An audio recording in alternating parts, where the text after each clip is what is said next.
So after what seemed like a 7 or 8 hour journey down here to Bournemouth on the Friday, here we are Saturday morning on Boscombe Pier. The calm before the storm, you might say, ahead of the game, after a good night's sleep in the town. And hopefully there'll be some City fans down here a little bit later on who I'll grab an opinion or two of. And then of course it's the game, the early kick-off.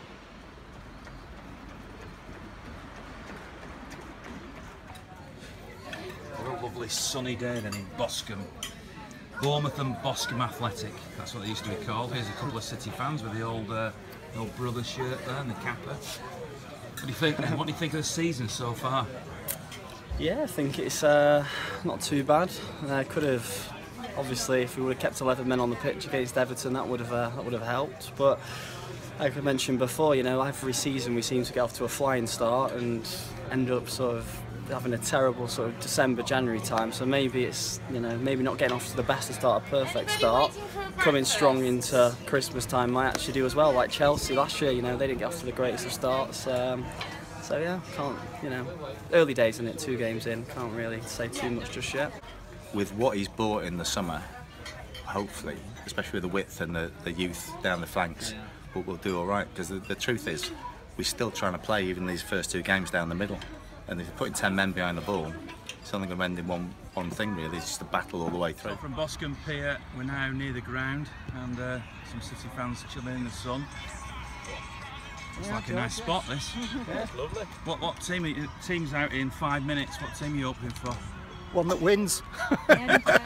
Any, as long as they win. Who's your favourite player, George? Me? Well, City, that's all that matters, that's what he's saying. Well, we'll see what the team is in another few minutes. Enjoy the sun. You don't get much of this in Manchester. No. Cheers, Ian. Enjoy. Yeah, you enjoy as well, yeah.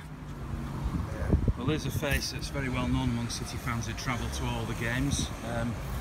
How long have you been going to watch City? Regular since 63-64 season. Because I've been a City fan ever since Bert Trotman was playing in goal with a broken neck in the 1956 Cup final. That's what got me interested in him, because I'm not from Manchester, I'm from Blackpool originally.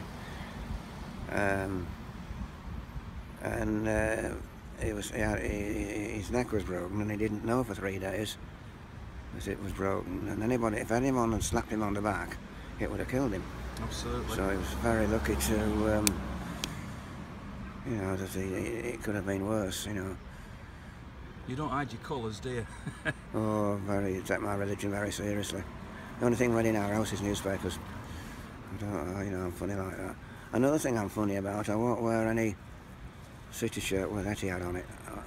Really? No, I'm funny like that because if Etihad's want me to be a walking advert for their airline, they can give me free flights.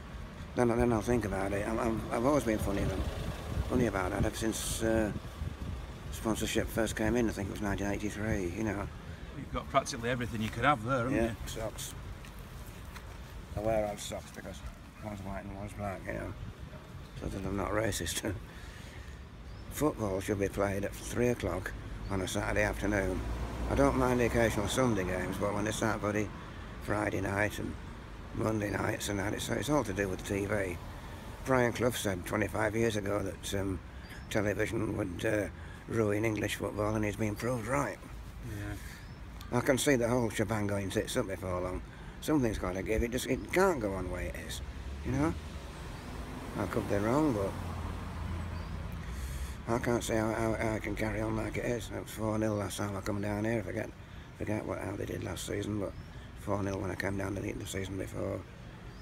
I take each game as it comes. I mean, over the years, experience has taught me never to make any predictions where Manchester City are concerned.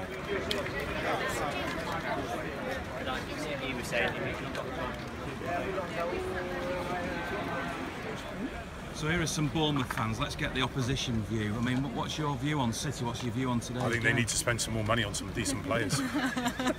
They're just wasting their money on some of the players they've bought. Now, they need to buy, I don't know, Harry Arter, somebody like that. Spend their money wisely. They'll do much better this season. Where do you see a game like this? Do you see it as a sort of you know, whatever happens today, we can't lose, or... Oh, you can't lose today, can you? Bournemouth, they can't lose. They're going to win 3-0. I think so. No. No. If we keep City down to 3, I think we'll have done well.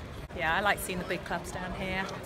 Is there any particular player that you're looking at in the City team that you want to see? Sterling. Sterling? Yeah.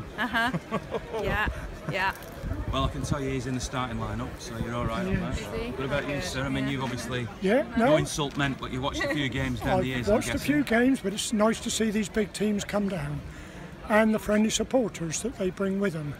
But yeah, we always got on well. Up at City, they were very good to us when we've been up there to watch up Bournemouth play City, and we hope we're returning the favour down here. Sergio's been dropped, has he? Is he sub? I think so. He's on the bench? Yeah. I've only looked at the 11, to be honest. They might be giving him a rest then. He's had 2 games. Maybe he's going to get a rest. Yeah, but he's missed 2 chances. Well, that's you, see, you. He missed a chance against Everton when he should have scored, and he missed a chance at Brighton, so he might have given the kick up the backside. Oi! Oh, Kevin De Bruyne!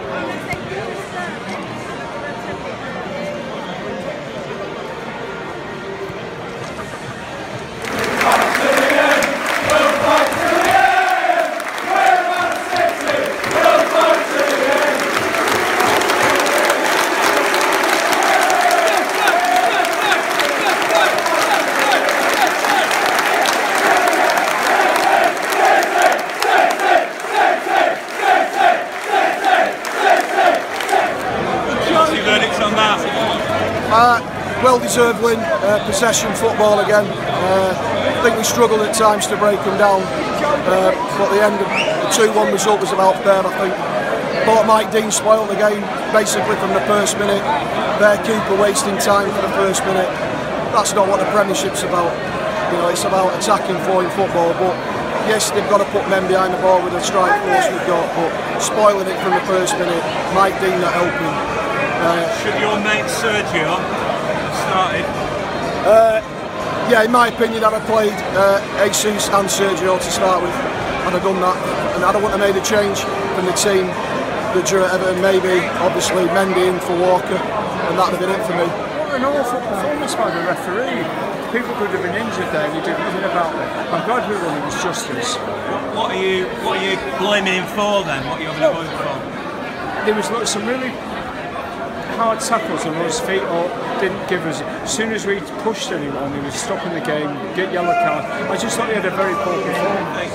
Thought we were all right, not clinical enough again in front of goal, creating loads of chances, got loads of possession, we're just not putting the ball in the net. And we're fighting against 10 men today, against 12 men. A lot of people around me were having a go at Sterling for it again, and he got the winner in the end. Sterling was awful in the first half. We couldn't do a pass, couldn't do a touch, but I'll tell you what, 3 points is 3 points.